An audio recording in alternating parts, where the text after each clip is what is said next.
souhaité vous rencontrer cet après-midi pour m'entendre avec vous, comme je l'avais promis.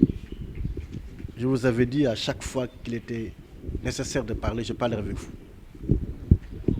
Parce que parler sans rien dire n'a pas de sens. À la lumière de cette grande décision qu'a prise hier le chef de l'État, le président de la République Macky Sall, prononçant l'état d'urgence sur l'ensemble du territoire national, il était de mon devoir de vous appeler pour vous expliquer davantage ce que c'est que l'état d'urgence et ce qu'elle comporte comme contraintes et restrictions des libertés individuelles et collectives. Il était de mon devoir également de vous informer de ce que nous sommes en train de faire pour confiner tous les cas suspects qui ont été en contact avec le cas positif, le seul cas d'ailleurs que Saint-Louis a connu jusqu'à présent. Il était normal également que je vous explique les arrêtés que je viens de prendre et qui donnent suite qui font suite à cette décision du président public d'instituer l'état d'urgence. Sur les cas suspects, nous avons toujours à l'école de santé les 25 Sénégalais qui nous sont revenus de la France et de l'Espagne la semaine dernière. Ils sont dans de très bonnes conditions. Nous avons cherché un traiteur qui prépare pour eux. Ils prennent leur petit déjeuner, leur dîner, accompagné même de dessert. La seule chose que je n'ai pas pu leur offrir, quand même ils en ont fait la demande, c'est de leur offrir du café Touba. Ensuite, le président public a demandé à ce que l'ensemble des cas suspects, des cas contacts, au nombre de 1561, soient confinés. Sur ces 1561, nous en avons 49 à Saint-Louis. Je viens de signer une réquisition adressée au gérant de l'hôtel Mam Koumba Bang. Nous y sommes rendus avec le comité de sécurité, le comité régional de lutte contre le Covid-19, avec le maire de Saint-Louis, pour porter à sa connaissance la réquisition. Vous me direz pourquoi Mam Koumba Bang? C'est au vu de beaucoup de paramètres, de contraintes et d'avantages, que le commandant de Légion, du ressort duquel se situe l'hôtel Koumba Bang, a fait la proposition. Le gérant a accepté que son hôtel soit mis à la disposition de cette cause. Et ce soir, j'aurai fini d'affréter 2 bus qui transporteront ces 49 suspects. Ils sont connus, nous les avons identifiés. C'est l'occasion de les appeler à une responsabilité par rapport à eux-mêmes, à leur famille et au peuple de Saint-Louis. Qu'ils fassent preuve de compréhension pour rejoindre ce site qui offre toutes les commodités, certainement même plus confortables que nos domiciles. Ce ne sont pas des prisonniers, ils n'ont pas de problème, ils ne sont pas dans les liens de la prévention de la détention. C'est des personnes sur qui pèsent des soupçons par rapport à ce virus. Dès lors, de notre responsabilité de les mettre dans les meilleures conditions de séjour. Au cas où ils n'obtempèrent pas par rapport à cette demande, malheureusement, ils seront contraints d'y séjourner. Leurs conditions de séjour emportent la responsabilité de leur doter d'une couverture sécuritaire. La gendarmerie installera un point de sécurité bien étoffé et bien garni, de jour comme de nuit.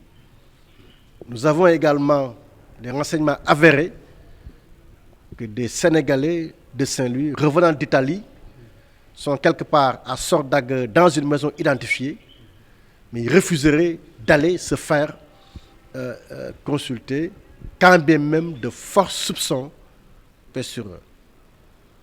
Nous sommes en train de les contacter et certainement que ceux-là également seront mis en quarantaine à l'hôtel, dans un hôtel de la place. Et nous avons choisi de l'hôtel Mermoz.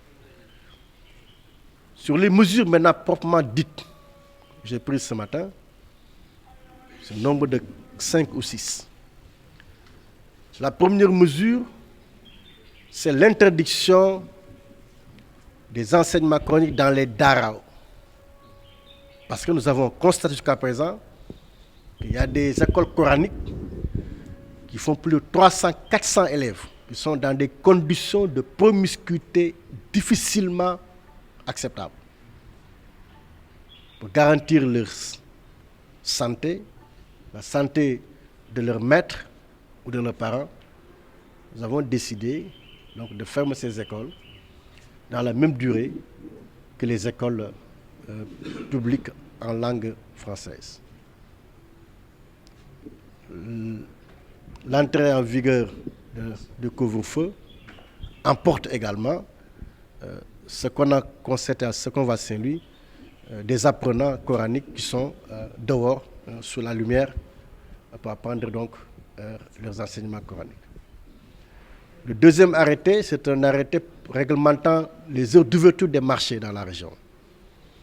Désormais, jusqu'à ce que cette période soit dépassée, les marchés fonctionneront de 6 h du matin à 17 h pour permettre aux maires et aux collectivités territoriales de les nettoyer, de les aseptiser et de les dératiser. Pour le troisième arrêté, c'est l'arrêté portant interdiction de tout défilé, cortège, rassemblement, manifestation sur les lieux publics et privés. Ça emporte également les traditions, les us et coutumes, que voudrait qu'on organise par-ci, par-là, des djangs ou qu'on convoie, ce qu'on appelle des sets, des femmes nouvellement mariées devant rejoindre leur domicile conjugal. Le quatrième arrêté, c'est l'arrêté portant fermeture des cabarets, bars, dancing, débit de boissons, toute la période considérée. Cinquième arrêté, c'est l'arrêté portant réglementation organisant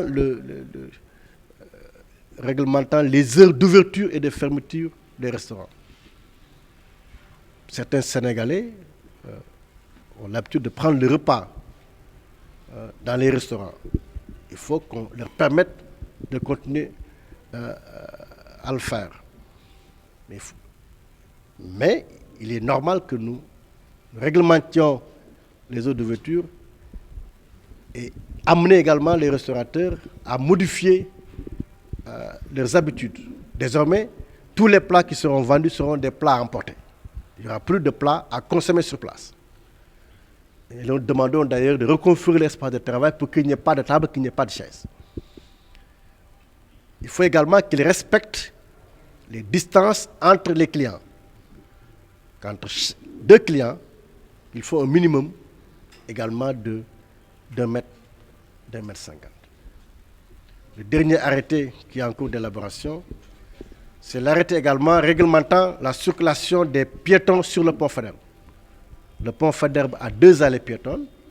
Nous souhaitons dédier chaque allée à un sens pour que les gens ne se croisent pas, que le mouvement aller se fasse dans un sens, que le mouvement retour se fasse dans l'autre sens. S'agissant maintenant du transport interurbain, nous attendons le ministre de l'Intérieur qui doit sortir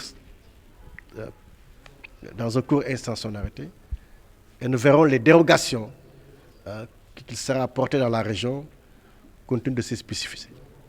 Parce que cette région, comme d'autres, ont des spécificités liées au travail de nuit. Certaines unités industrielles fonctionnent 24 heures sur 24.